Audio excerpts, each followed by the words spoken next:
My family, hi, I greet you. Welcome to another on Truth and Love the Church with your brother Joseph, where we speak the truth in love. So we have been sharing messages and videos, prophecies from various ministers of the gospel, prophets, pastors, and apostles, talking about, the need for there to be peace in the nation of Zimbabwe. And we have been receiving a lot of abusive comments from, the majority of the Zimbabwean community, So we just have a video here where some of you were asking me of what Dr. Ndlovu actually means about the prophecy that he released about the leadership change. So these are just two videos that we're just going to be combining so that maybe we try to make sense of what you are saying. So remember, this is a prophecy according to him. All right, so let's get into it. Then the second leadership change obviously was the military intervention of November 2017. What is now outstanding is the third leadership change. Because someone was saying, we posted a message on Sunday where I was discouraging people by the Spirit of God from demonstrating, especially next year. Because I was seeing, violent protests, but I was seeing another thing, which is not violent protests. I was seeing intrigue coupled with what I'm mentioning, these violent protests, trying to bring about an overthrow or an overturning of government. And then when I was praying, I talked about myself crying on Sunday here. When I was praying, I was seeing a lot of bloodshed on Sunday. So I discouraged people from the people concerned. Here we're not talking about small people, we're talking about very big people. The people concerned, they hear these messages. I was discouraging them from going ahead with whatever they are planning, wherever they are planning. Hallelujah. So now, when we posted that message, one of the intercessors in the diaspora was saying, I am now confused because you said there will be a third leadership change. And then I elaborated to her that if you listen to the time when the prophecy was made and the aftermath of the prophecy, because there was another message that we spoke still at the Church of Christ. We said the third leadership change will be by no human hands. That's what I said. I still remember what I said. That the third leadership change will be by no human hands. So now, to elaborate, people can have as many human-induced changes as possible. They can have even 100. To me, they will never constitute the third leadership change. What I will be waiting for, it's a leadership change which is by no human hands. What do I mean by a leadership change by no human hands? We mean use of mighty force, violent protest, military power, or any violent means of changing government. It's not the third leadership change. The third leadership change, it will be engineered by God, and God will not use human violence to bring about the third leadership change. So having given that overview, let me read what I've written in my diary so that I don't paraphrase and distort details. The third leadership change in Zimbabwe, it will not occur through protests or a violent overthrow of government. It will be by no human hands, which is a follow-up from what I've just said. The government associated with the third leadership change will have grace from God to unite all the citizens of Zimbabwe. What we have at present, according to the Spirit of God, is a transitional leadership whose assignment from God is reconstruction and the resuscitation of state institutions. At the right timing of God, the Leviathan, the leopard, and the behemoth will be phased out by God. And this is where I want dedicated followers of Dr. Ndlovu. So just tell me in the comments below, who's the Leviathan, who's the leopard, who's the behemoth that he is referring to? Right now, it is their season. Look at your neighbor and say, right now, it is their season. At the start of their reign, God granted them as a team 1 week, one prophetic week.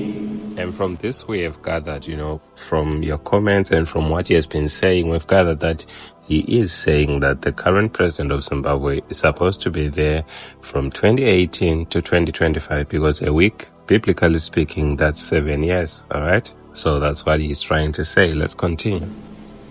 Towards the end of the prophetic 1 week, the leader of this team must prepare his successor and the incoming team. It is not in the mind of God for leadership in Zimbabwe to again be changed or overthrown through mighty force, violent confrontation, protest, or military activity. God has ordained peaceful changes in leadership going forward for this nation. This is what the Spirit of God has said, and I have spoken it as I have been shown. So concerning the person that he is saying is supposed to take over, especially if you hear what he said here. God granted them as a team 1 week, 1 prophetic week. Towards the end of the prophetic 1 week, the leader of this team must prepare his successor and the incoming team. There's a video that we saw which he was saying that it's a prophecy about, those animals that he used to represent these political figures in Zimbabwe. If you listen to this video, maybe you kind of get a clue as to what he is trying to say. These prophecies, he's saying that he gives them in form of parables. So we are just trying to figure out what he's been trying to communicate. There is a message that I spoke when we were still at Zitengo.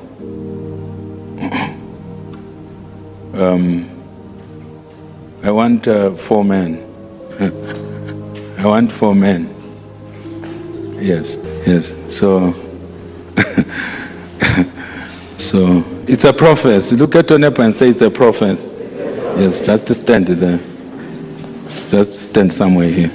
You don't know what I'm doing, but it's a prophecy.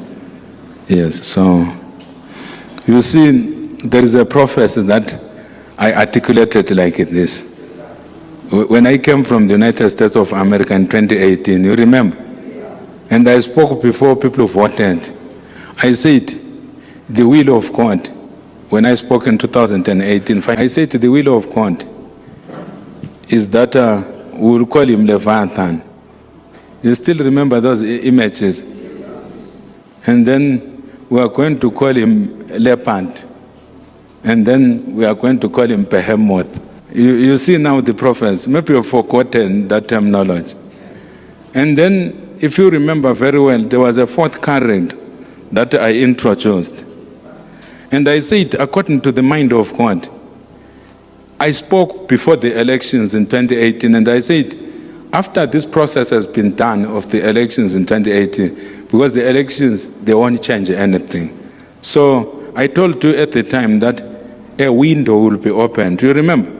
I said a window will be opened so that the equal can come along. So we will call this brother the equal.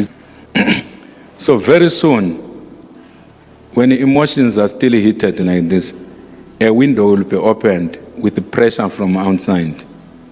A window will be opened once more so that the lessons that the equal was supposed to learn, how the systems work in this nation, the equal will be able to learn. Because in a nation like this, since it is a kingdom, you can't come in as a rank outside to be an insider from nowhere. For you to be in, you have to be invited. That's how kingdoms function. They open a window, and then you get invited. You don't apply. No. Eventually, Leviathan, Leopard, and Behemoth will no longer be there.